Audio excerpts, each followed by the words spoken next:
तो आज हम बात करेंगे कि अगर एक व्यक्ति को कुछ भी हो जाए, ब्रह्मचर्य पालन करने के बहुत मुश्किल आ रही है, ब्रह्मचर्य पालन हो ही नहीं रहा है, कितना भी करो कुछ भी नहीं करो, हो ही नहीं रहा। प्रभु जी आपके सब एडवाइस बेकार हैं, आप बेकार हो, आपका चैनल बेकार है। अगर ऐसे कुछ ख्याल आ रहे हैं, ठीक है, आपके लिए सोल्यूशन है। जो लोग पालन कर रहे हैं करो भाई, आपको ये ऑडियो सुनने की जरूरत नहीं है, लेकिन जिनको बिल्कुल भी नहीं हो रहा उनको ये सुनना है, ठीक है।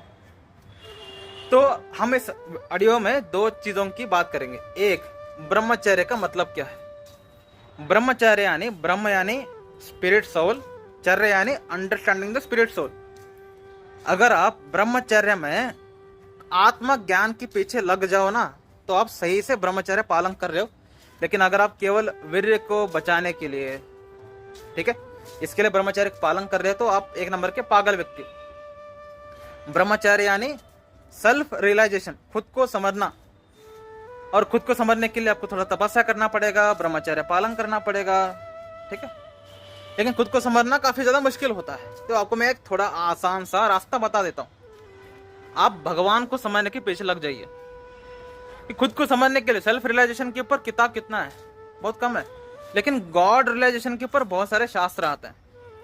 तो आप भगवत गीता पढ़िए, भागवतम पढ़िए, और उपनिषद पढ़ सकते हैं, तो आपको भगवान के बारे में समझना शुरू हो जाएगा। और जिस दिन आप ये समझ गए ना कि भगवान कृष्ण है और मेरा कर्तव्य है उनका सेवा करना है, बस आप ब्रह्मचर्य के परफेक्ट स्टेज में हैं। You are at the perfect stage of brahmacharya, ठीक है। तो ये हमारा मानसिक स्थिति होना चाहिए ब्रह्मचर्य के लिए। अब ब्रह्मचर्य अगर आपसे बिल्कुल भी नहीं हो रहा, ये बहुत इम्पॉसिबल है, ठीक है। आपकी जिंदगी में आपको एक टास्क देता हूं। टास्क क्या है? हर एक व्यक्ति की जिंदगी में 3 तरीके के गोल होते हैं। हर एक व्यक्ति को होते नहीं है, ये होना चाहिए, ठीक है। हर एक व्यक्ति की जिंदगी में 3 तरह के गोल होना चाहिए, और उसको एवरीडे उस गोल के लिए कुछ ना कुछ कर्म करना चाहिए। पहला गोल करियर, दूसरा गोल हेल्थ, तीसरा गोल स्पिरिचुअलिटी, भक्ति। जो व्यक्ति के जीवन में तीनों गोल है, तीनों गोल का मतलब ये नहीं कि आपको 30 साल में करियर के ऊपर फोकस करूंगा, बाकी के 30 साल में हेल्थ के ऊपर फोकस करूंगा, बाकी के 30 साल में भक्ति के ऊपर फोकस करूंगा। भाई आप मर जाओगे, लेकिन आप भक्ति कुछ भी नहीं कर पाओगे, ठीक है। मृत्यु कभी आ सकती है, इसीलिए इन तीनों गोल्स के ऊपर हमें एवरी डे कार्य करना ही है। तो मैं आपको एक एग्जांपल देता हूं कि कैसे आप कर सकते हैं। फॉर एग्जाम्पल, अगर आप शरीर में मोटे हो, मेरे तरह मैं एक मोटा व्यक्ति हूं, तो अगर आप शरीर से मोटे व्यक्ति हो तो आपको क्या करना है? सुबह जल्दी उठो, वर्कआउट करो, पसीना पसीना बहाओ, उसके बाद नहाओ, हरे कृष्ण महामंत्र पे जपा करो, और अपने नित्य कर्म करने के लिए बाहर निकलो। शाम को आकर के पढ़ाई करो, स्वाध्याय करो, आपकी चॉइस, अगर आप मोटे हो तो देखो, सुबह आपने हेल्थ पर फोकस किया, उसके बाद स्पिरिचुअलिटी पर फोकस किया, शाम को अपने करियर पर फोकस किया, तो एक ही वक्त में आप तीनों गोल के ऊपर काम कर रहे हैं। और मैं बता देता हूं, एक्सक्यूज नहीं चलेगा कि प्रभु जी आज मुझे जपा नहीं हो पाया, प्रभु जी आज मैं वर्कआउट नहीं कर पाया, प्रभु जी आज मैं पढ़ नहीं पाया। Excuses not allowed.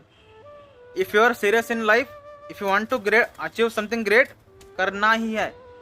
एक्सक्यूज दे रहे हो तो खुद को फंसा रहे हो, ठीक है। खुद को फंसाना नहीं है, खुद को एड़ा बनाना नहीं है, एक्सक्यूज नहीं चलेगा। ये तीनों कर्म आपको करना ही पड़ेगा। अगर आप एक दुबले पतले व्यक्ति हो तो सुबह जल्दी उठो और पढ़ो,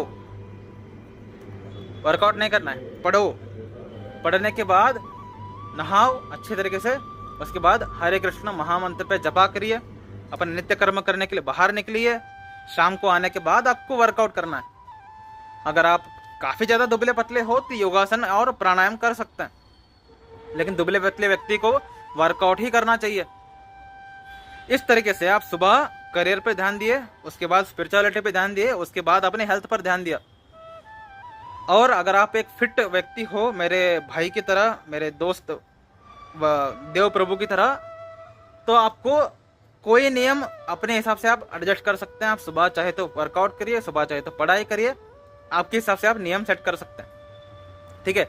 लेकिन ये तीनों कार्य आपको करना ही करना है, आपके लिए दूसरा कोई नियम नहीं है। आपको प्याज लहसुन खाना है, खाओ, ठीक है। आपको कब उठना है आपकी चॉइस है, सब कुछ आप अपने हिसाब से करो, लेकिन ये 3 काम एवरी डे आपका होना ही चाहिए, ठीक है। और इसमें अगर आपका वीर्यनाश होता है 15 दिन में, 6 दिन में, फर्क नहीं पड़ता, लेकिन मुझे 3 काम करना ही करना है, ये ठान लीजिए मन में। और जब आप इस तरीके से जीना शुरू करते हैं ना, विद इन 45 डेज आपका वीर्यनाश करने के लिए मन भी करेगा तो खुद को चप्पल से मारोगे आप, ठीक है, खुद को चप्पल से मारोगे, क्योंकि इतना आप मेहनत कर रहे हो अपने ग्रोथ के लिए। आपका मन अगर हलकटगिरी करेगा ना, आपको बहुत गुस्सा आएगा, और 60 डेज में आप परफेक्ट हो जाओगे, आप उसके बाद ब्रह्मचर्य नाश करोगे ही नहीं। और अगर आप ऐसे जीना शुरू कर दिए ना, विद इन वन ईयर आप शरीर से आकर्षित हो जाएंगे, आकर्षक हो जाएंगे, पावरफुल बनेंगे, माइंड आपका बेहद होशियार होगा, और आप शांत होंगे मन से। बहुत सारे बेनिफिट्स होंगे केवल ये 3 काम करने से। करियर गोल, हेल्थ गोल, स्पिरिचुअल गोल, 3 सेट करो एवरी डे। वो कर्म करना ही है 1 साल के लिए। देखो 1 साल के बाद आपको कोई पहचान नहीं पाएगा, इतना आप आकर्षक, पावरफुल और शक्तिशाली बन जाओगे माइंड से, ठीक है।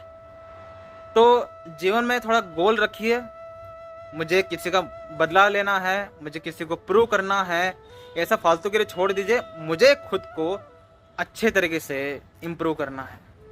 जब मैं आईना देखूं तो मुझे लगना चाहिए कि हाँ ये मर्द है। अगर स्त्री है, ऑडियो को सुन रही है, तो आईना देखूं तो लगना चाहिए हाँ शी डिजर्व्स इट, ये लड़की डिजर्व करती है सब कुछ। आपके अंदर नहीं आता क्या ऐसा भावना? मेरे अंदर बहुत आता है भाई, भक्ति करके भी आता है मेरे अंदर। तो कैसे? ये रजगुण नहीं है, ये ना ही ग्रीड है, हर एक व्यक्ति के अंदर होना चाहिए। हाँ मैं हूं कुछ और मुझे बहुत कुछ बनना है, ठीक है। तो 3 चीजों पर फोकस करना शुरू कर दीजिए, और देखेंगे 1 साल के बाद मैं और आप दोनों आएंगे कैमरा के सामने, और मुझे देख करके आपको आश्चर्य जरूर होगा, मुझे भी आश्चर्य होना चाहिए आपको देख करके। आई होप आप इस पर काम करोगे। हरे कृष्ण।